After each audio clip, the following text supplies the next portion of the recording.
Welcome students. Today we read chapter 5 When People Rebel 1857 and After. जब जनता बगावत करती है 1857 में और उसके बाद कंपनी ने क्या क्या पॉलिसीज बनाई और लोगों का उन पर क्या क्या प्रभाव हुआ, जो राजा रानी थे उन पर उन पॉलिसीज का क्या इफ़ेक्ट हुआ. In the previous chapter you looked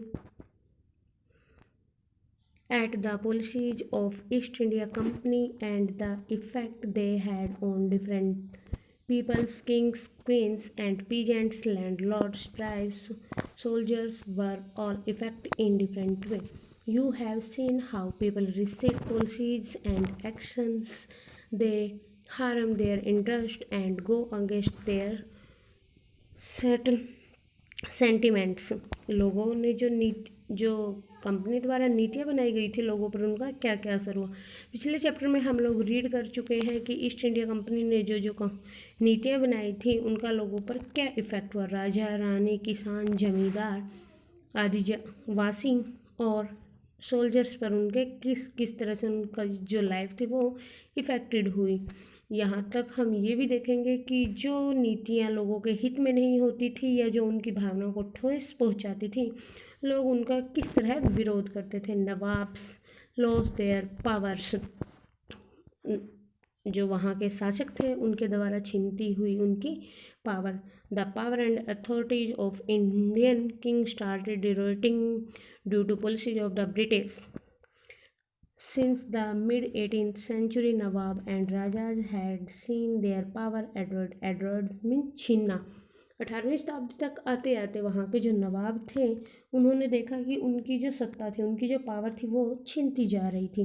They had gradually lost their authorities and honor. Authority जो थी उनकी सत्ता और ऑनर सम्मान. उन्होंने देखा कि उनकी जो सत्ता है और सम्मान दोनों ही खत्म होते जा रहे हैं. Residents had been stationed in many courts. The freedom of the rulers reduce. उन्होंने देखा कि किस तरह वहाँ के जो शासक थे उनकी जो स्वतंत्रता थी वो छीनती जा रही थी. कंपनी ने कैसे अपने रेजिडेंट्स तैनात किए हुए थे and their revenues territories taken away by the states.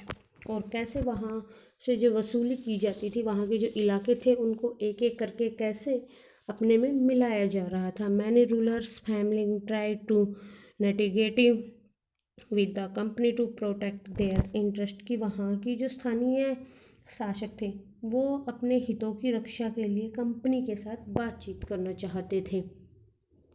For example, उदाहरण के तौर पर Rani Laxmibai of Jhansi wanted the company to recognise her adopted son as the heir होता है गोद लिया हो, जो उन्होंने एडोप्टेड सन गोद लिया हुआ पुत्र. हेयर होता है उत्तराधिकारी. To the kingdom after the death of her husband.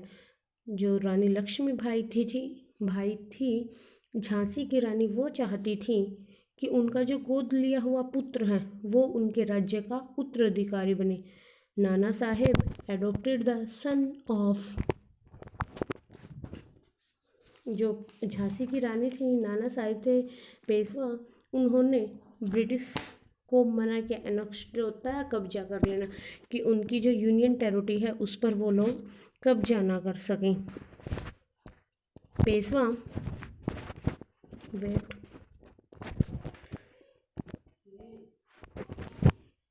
Peshwa Bajirao took prayers that he been giving his father's pension when the latter died.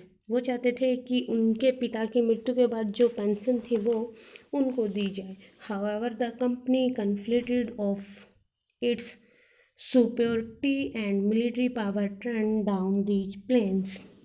और उनकी मृत्यु के बाद वो अपनी श्रेष्ठ और सैनिक ताकत के नशे में चूर कंपनी के इन निवेदन को ठुकरा दिया. कंपनी ने कहा कि जो उनका राज्य है उन पर कंपनी शासन करेगी, लेकिन उनके फादर की जो पेंशन है वो उनको दी जाएगी. लेकिन वहाँ के जो बाजीराव पेशवा थे के पुत्र थे नाना साहेब, उन्होंने अपनी सैनिक ताकत के नशे के चूर में इस चीज़ से मना कर दिया। Awadh was the one of the last territory to be annexed. Annexed होता है कब्जा लेना। अवध लास्ट टेरिटरी थी जिस पर कंपनी ने अपना कब्जा जमा लिया। कब? 1808 में, 1801 में। Subsidiary alliance was imposed on Awadh. Awadh के ऊपर एक सहायक संधि, सब्सिडायरी अलायंस होता है एक सहायक संधि, उनके ऊपर थोपी गई। एंड इन 1856 और 1856 में इट वाज टेकन ओवर। और 1856 में अवध के ऊपर ईस्ट इंडिया कंपनी ने अपना कब्जा जमा लिया। Governor general Dalhousie declared that the Union territory was being misgoverned and British rule was needed to ensure their proper administration। जो वहाँ के गवर्नर जनरल थे डलहौजी, उन्होंने ये ऐलान किया कि जो अवध की गवर्नमेंट थी वो उसको अच्छे तरीके से वहाँ पर शासन नहीं कर रही थी, उसको अच्छे ढंग से नहीं चला रही थी। जिसके शासन को अच्छे ढंग से या सुचारू रूप से चलाने के लिए कंपनी को उसे हैंडल करना होगा, उसे चलाना होगा। The company even began to plan how the bring the Mughal destiny at the end. और कंपनी ने मुगल के शासन को धीरे धीरे पूरी तरह से ख़त्म करने की योजना बना ली। The name of the Mughal king was removed from the coins minted by the company. Mughal बादशाह ने जो कॉइन्स सिक्के चलाए थे उनके ऊपर उनका नाम लिखा हुआ था, कंपनी ने उन सिक्कों से उनका नाम रिमूव कर दिया, हटवा दिया। इन 1849 और 1849 में governor general Dalhousie announced that after the death of the Bahadur Shah Jafar, the family of king would be shifted out of the Red Fort and given another place in Delhi to reside it। लेकिन जो वहाँ के governor general थे डलहौजी, उन्होंने ऐलान किया कि बहादुर शाह जफर की मृत्यु के बाद उनके परिवार को रेड फोर्ट से निकालकर, यानी कि लाल किले से निकालकर दिल्ली में कहीं दूसरे स्थान पर शिफ्ट किया जाएगा। इन 1856 और 1856 में governor general Canning decided that Bahadur Shah Zafar would be the last Mughal king and after his death none of his descendants would be recognized as king, they would just be called prince। जो वहाँ के 1856 में गवर्नर जनरल कैनिंग ने ये निर्णय लिया कि बहादुर शाह जफर आखिरी मुग़ल शासक होंगे। उनकी मृत्यु के बाद उन वहाँ पर राजा नहीं, उनके जो राजकुमार थे उनको राजकुमारों के नाम से जाना जाएगा। The peasants and the sepoy in the country side. The peasants जी in the country side peasants and zamindar resented the high taxes and the rigid method of revenue collection।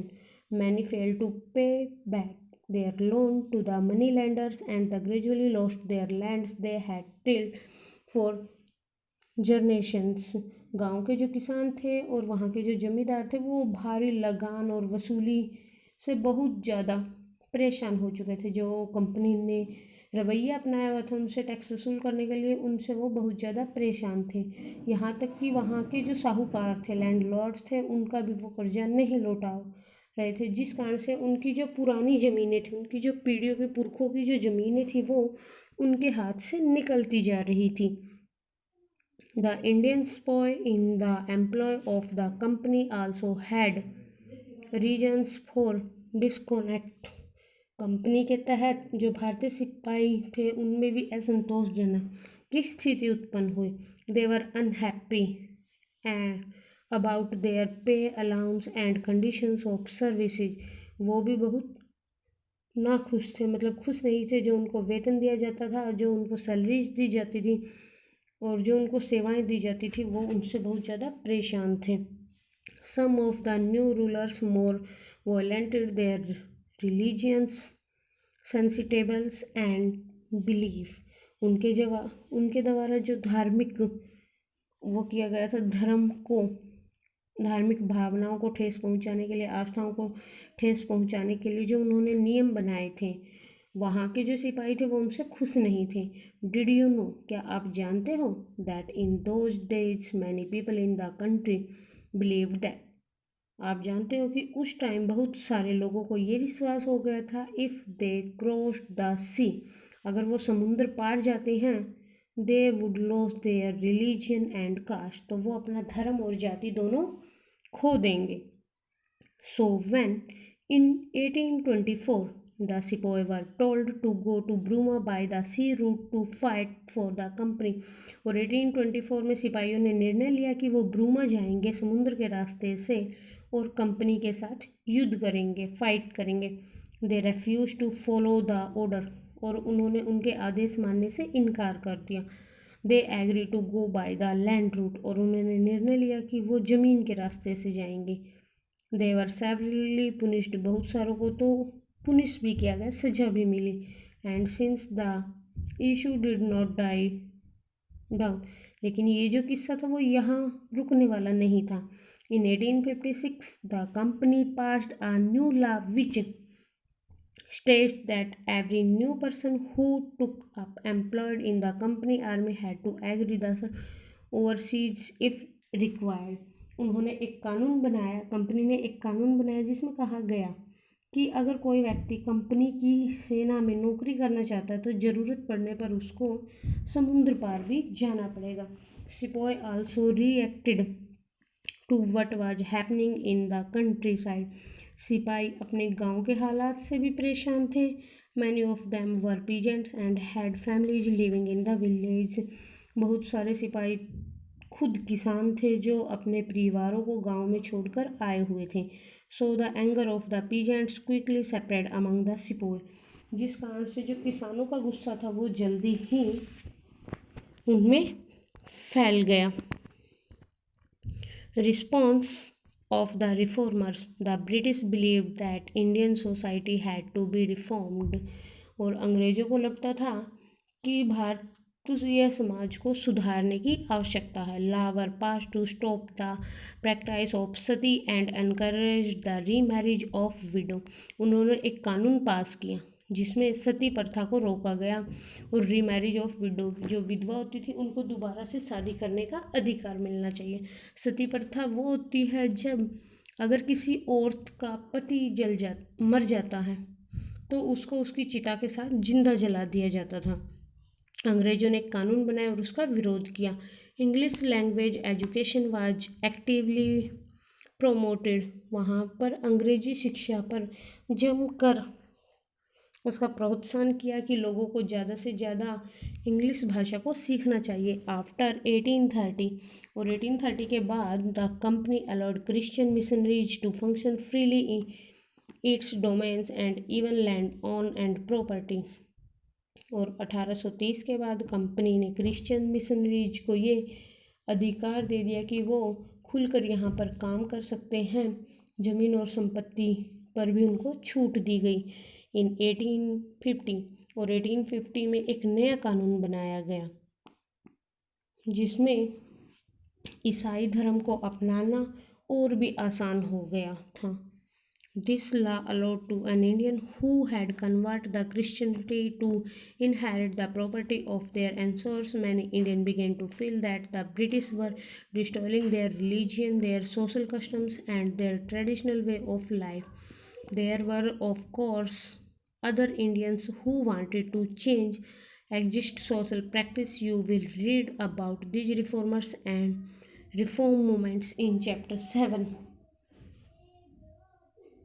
दूसरी तरफ जो भारतीय ईसाई धर्म को अपनाता था वो अपने जो पुरखों की संपत्ति थी उस पर भी पहले की तरह अधिकार जमा सकता था। ये ईस्ट इंडिया कंपनी ने एक नया नियम शुरू किया जिसमें बहुत सारे भारतीयों को यकीन हो गया कि अंग्रेज उनका धर्म, उनकी सामाजिक रीति रिवाज और उनकी जो परंपरागत जीवन शैली है उसको नष्ट करना चाहते थे। दूसरी ओर ऐसे भारतीय भी थे जो सामाजिक व्यवस्था में बदलाव लाना चाहते थे। हम इन सुधारकों के बारे में और जो उन्होंने सुधार के लिए आंदोलन चलाए थे उनके बारे में हम लोग चैप्टर 7 में रीड करेंगे।